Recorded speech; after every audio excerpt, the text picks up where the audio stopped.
Hi, so my discussion at the moment, I wanted to make a short video on, will be about something called karmic accounting. It's a belief that I have actually. It's to try and estimate, to do a self-analysis, or even to help other people with their own self-analysis, to try and find out where we've gone right in life, where we've gone wrong, what we've got to improve about ourselves, and what our conduct is and what has been over the years. How do we rate or value our self-worth? Have we fulfilled our duties, our potential of what we could be? And to take the the totality, to look at the whole of ourselves, it's actually quite a difficult process. The reason is because partly when you're alive for a long time, you tend to accumulate a lot of experience over many, many years. It can be decades, perhaps even lifetimes, who knows? And so taking a whole perspective and looking at the whole of yourself requires looking at a massive amount of memories, a huge amount of data. It's not just looking at selective amounts, just the last few weeks or months or even years, perhaps. It's looking at the whole complete picture of your life. Quantitatively, that can involve a lot, a high amount to sort of look through. But obviously, you would tend to look at the more important aspects of that, what I would call the highlights and the lowlights. But what it involves really in that kind of accounting is looking at what you're trying to determine what your karmic balance is. Um, it's to look at how you have treated the world, in other words, other people within the world. What have been your actions towards other people? Where have you harmed others? Where have you helped others as well? So it's looking at both of those things. But also, you're looking at as well how the world has treated you, where the world or other people have harmed you, and where the world equally has helped you in things too. Just trying to look at it in a more balanced picture. So there are four aspects to karmic accounting, really. It's looking at the good, both the good that you've done to others, where you've made an effort to support other people, sometimes at a cost to yourself, you know. Um, and that can be, giving up your time, devoting energy, sometimes taking a risk for other people, um, you know, putting and investing lots of time or energy into caring for other people, not rather than just, looking after yourself only. Looking after yourself is important to a degree, but there's obviously much more to life than that. But it's also looking at the harm that you've done to others, where have you treated other people wrongfully? And of course, it's looking at the other side of that, where have people harmed me and also where have people helped me? And that's really critical to examine as well, not just in estimating our own moral abilities, our own worth, evaluating how we've achieved things, what we've achieved, but also when we're looking at other people in terms of helping them, the counselling, in terms of sort of helping them to sort of relate to how they have performed, if you will, what things they've done well in their lives, and what things there are to improve upon. And we've all got obviously things to improve upon. I doubt anybody's perfect all the time. It varies perhaps a lot. Perhaps some of us have more or less to learn, but we all have lessons in life to learn. And it's so easy without knowing a full analysis of both the good and the bad that we've done and had done to us, without sort of looking at fully all of those things. It will be all too easy to actually make wrong diagnoses and to easily make the wrong moral judgment, both on ourselves but on other people too. Just to give you an example of that, think of somebody who perhaps hasn't done that much good to other people in life. They don't go out and help that many people, perhaps. And it might appear to the world, that perhaps don't know their background, might seem that they're perhaps even a selfish person that doesn't go out and, you might think that they're not really, they don't have a moral worth about them. They don't have a great value. They don't contribute that much, perhaps. That could be the estimation of others if we don't know all the background and all the relevant information. But it could well be that that person had been harmed quite a lot by the world.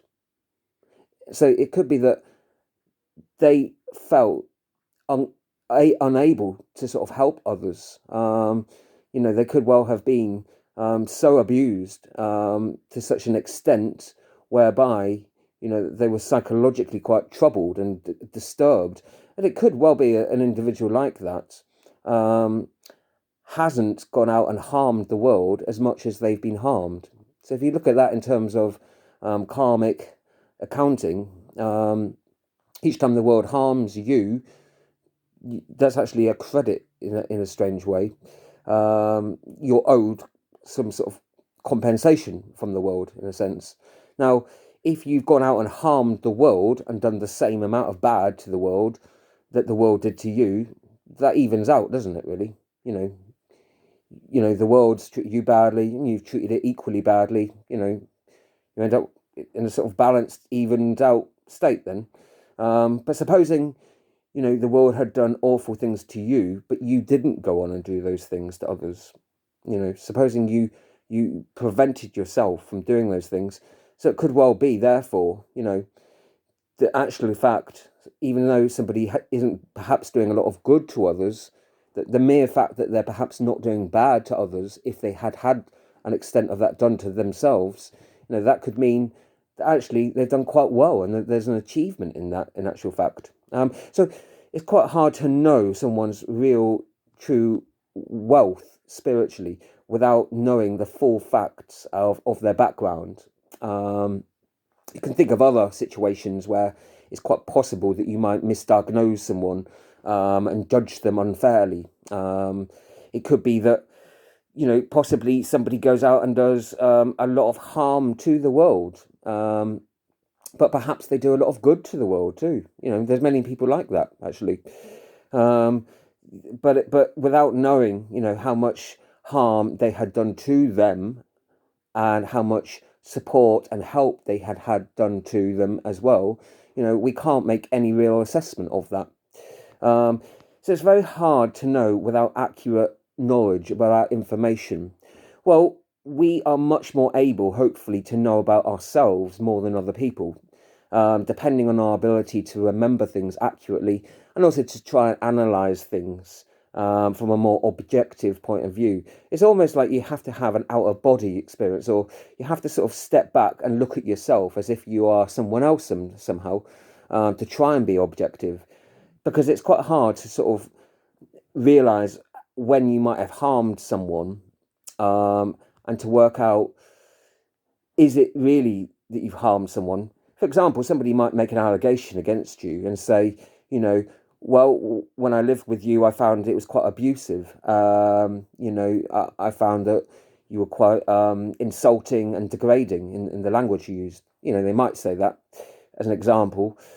You might, on the other hand, feel that you were just being critical of them and you wanted to improve them, and and that they'd just taken it the wrong way, perhaps. But I think it's trying to sort of look at it in a non-biased way, and you have to be consistent in that process. Therefore, if you find that behavior of yours is acceptable, would you be happy to have that equally done to you?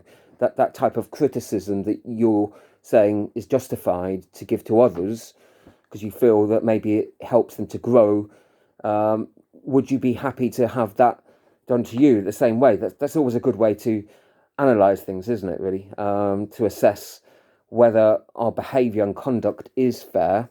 Is it something we would be happy to receive ourselves? And I think it's hard to make a moral assessment of our behavior, not just because there's so much information, but also because it's quite hard for us to come to terms with ourselves as being the villain of something.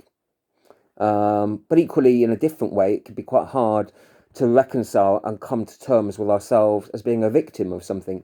You know, admitting to being a victim of something can sometimes be quite a difficult process. Um, it can stir up quite emotional memories that can be very difficult depending on where we are and how we're able to cope with those emotions.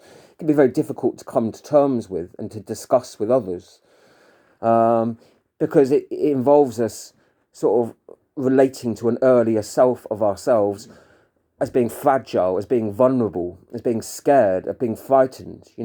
It can stir up feelings of fear that could happen again, perhaps, um, or anger, or resentment and bitterness. Or sadness and depression, or confusion. Making us ask, did I deserve that? Am I a lower person? What's my self-worth? It can sort of bring up a whole range of difficult emotions. But I would say it's more important to try and work through those issues rather than to avoid them, but to maybe do it when is a good time. When is the right time and the right place, and potentially through counselling. When is there a good opportunity where you're with people that might be able to discuss it with you, in a more reasonable way. Obviously, you can imagine that there are times when it's inappropriate and might actually be quite harmful to you. For example, perhaps at a party when everyone's having a good time, it might probably be a bad time, obviously, to bring up issues that might be traumatic and difficult to work through. So it's finding the right person to talk about it at the right time and the right place. That's obviously, and it is important to sort of work through those things, and to assess, therefore, why was I a victim? How did I handle that and respond to it? How has that affected me? Did I deal with it in the right way? Are there ways that I dealt with it wrongfully?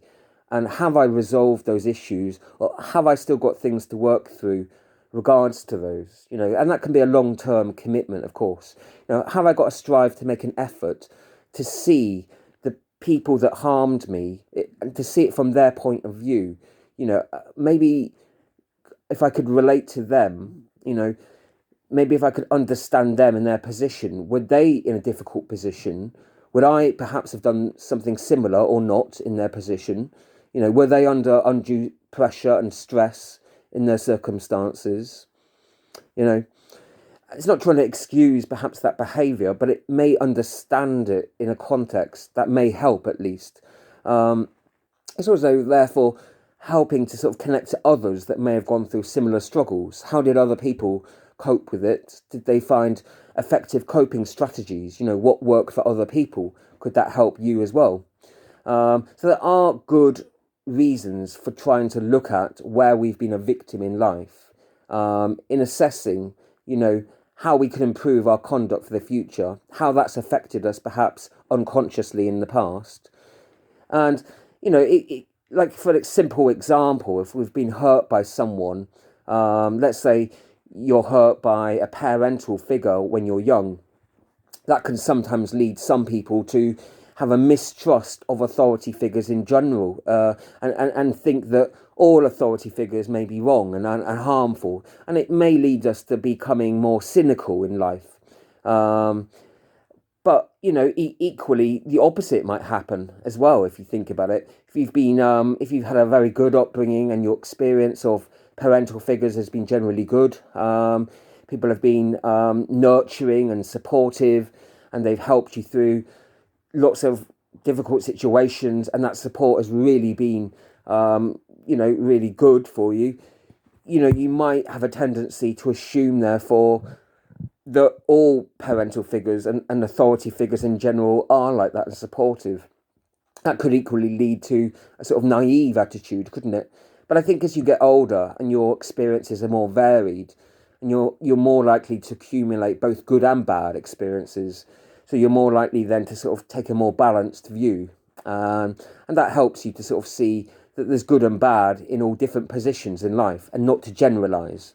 You tend to, when you've had both good and experiences from different professionals, from different religious, racial, different ages, you tend to, you know, generalize much less about different groups of people. And that's a good sign of maturity as you're aging in life, actually, because your experience is much more wholesome. And, you know, you've met a greater variety of different people from different walks of life. So you're able to make a better assessment of them. So it's trying to look at the bigger picture in that as well. But it's also, as well as the struggle of looking at where we've been a victim, and that's, you know, that's quite hard because it does stir up those difficult emotions that we try to deal with, however necessary that is in the right time. But it's also difficult to sort of equate ourselves with being a villain sometimes, as being the wrongdoer, as someone that can be harmful to others. You know, that's quite a hard thing to accept as well. You know, the fact that we can do things that have upset other people. But it's necessary to do that, because if we are unconsciously hurting other people, then actual fact, you know, we're more likely to carry on doing that, in fact. So it's really important to assess, especially where there have been allegations, you know, that you've harmed others, to assess whether they are legitimate or not. And there's various ways of doing that. And it's really important that we do look at it as objectively as we can. So what are those ways? I would suggest trying to ask people, a variety of different people, but always sort of remembering what the context is. Could anyone be potentially biased? You know, what are their background? What are their possible motives?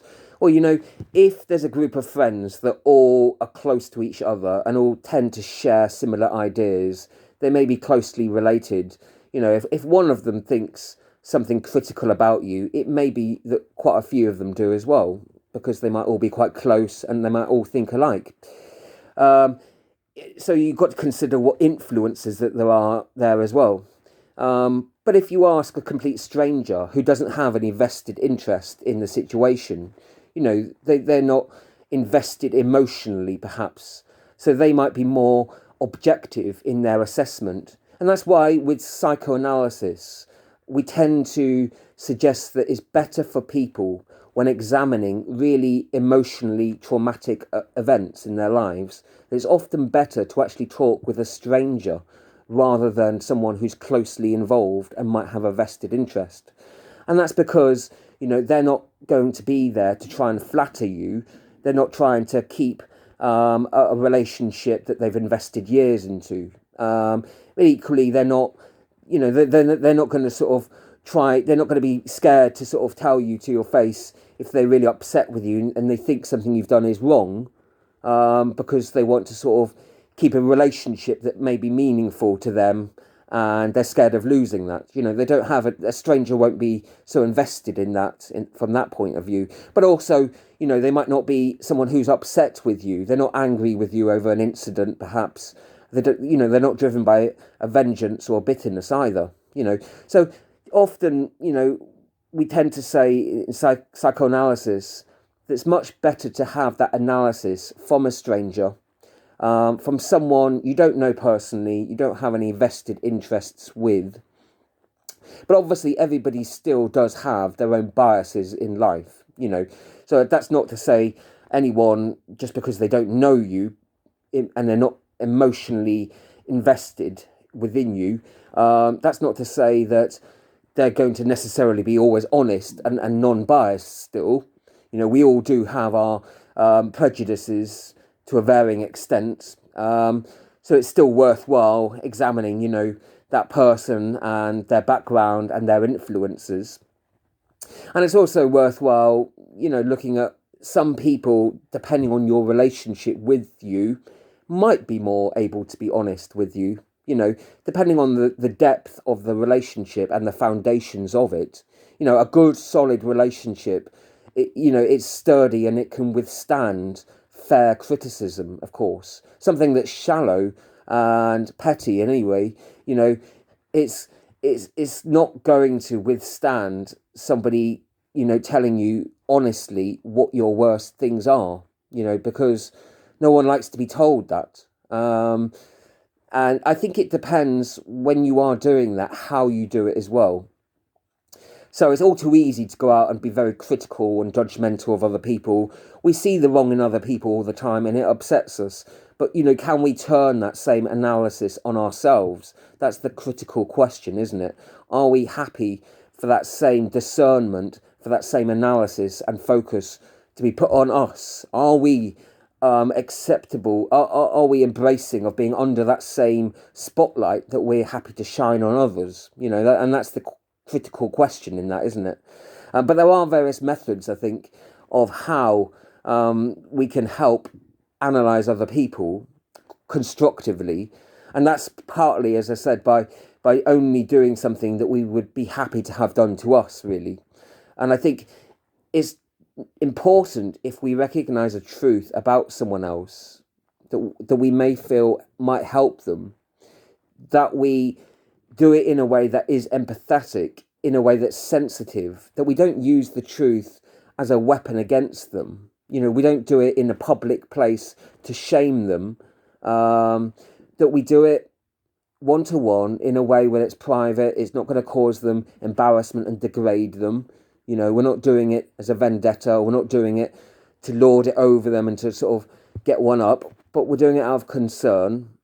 We take them aside, we do it privately, as best counselling sessions are, and we do it in a way that is sensitive too. And also that we do it in a way where we're recognising the good about them, the good that they've done and the great virtues they've done to the world. So we do it in a balanced way where we recognise both their faults, but in a balanced way also their virtues too. And someone will more likely accept that, you see.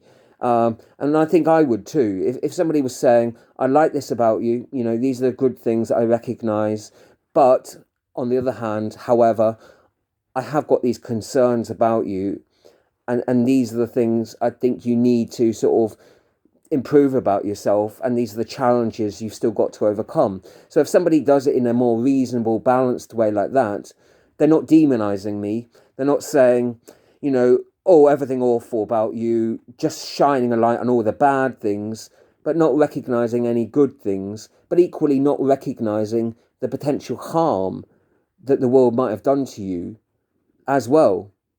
So in terms of, if we're not doing a fulfilling karmic accounting for others, then we're only sort of editing it, and we're just sort of looking at a sort of cut-off amount. We're not looking at the whole picture.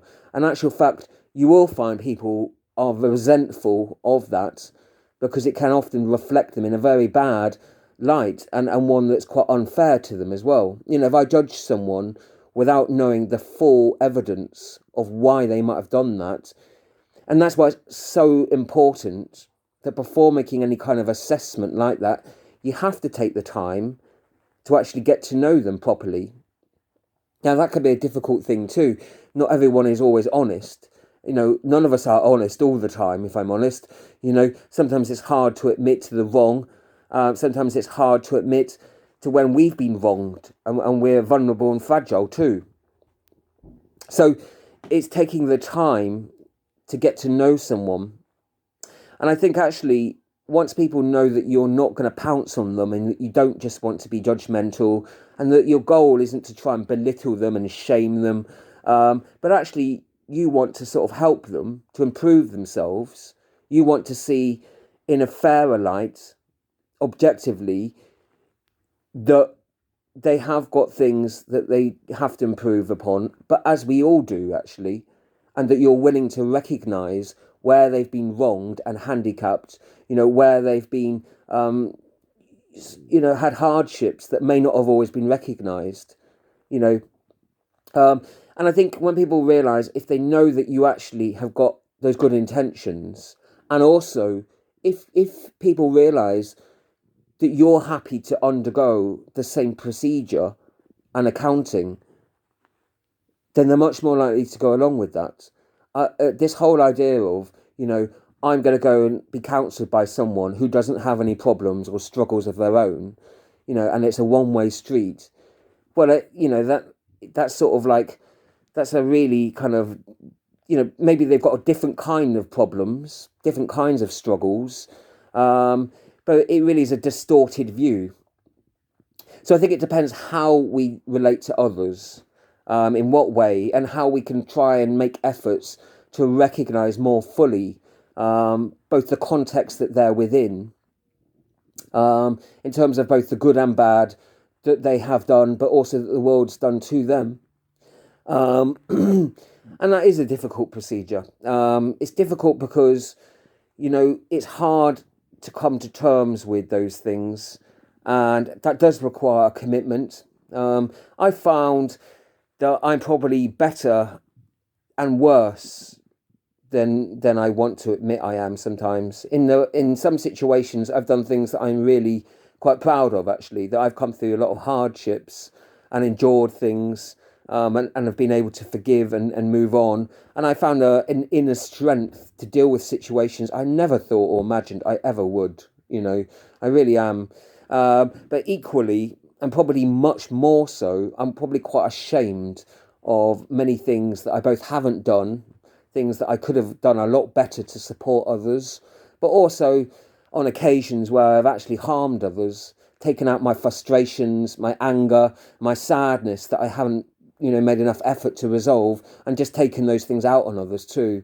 And I'm ashamed when I actually really admit to doing those things, and when I'm able to face the reality that that was me. And so it's a sort of weird duality where I'm sort of both proud but more so ashamed, of the true extent that I can be sometimes. That's not to say that that's what I'm like most of the time. I'm not. They're just the rare exceptions, really. They're the highlights and lowlights, if you will.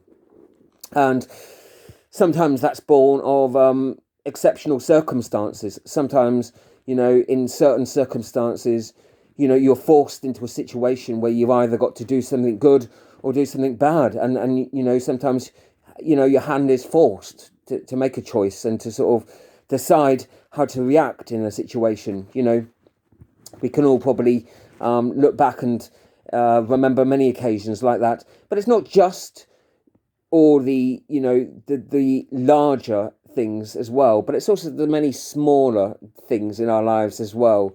The many instances of where we maybe talk to someone in passing, the hundreds of thousands of things over a lifetime, where we've talked in brief to very acquaintances or strangers, clients or customers. It's all the huge amount of tiny things as well as the larger events that helped to define us. And so those are my general thoughts and reflections, I suppose, really, in a nutshell. And I'd be really interested to hear what other people think about that as well. And I don't want to waffle on anymore. And I think I'll just leave it at that.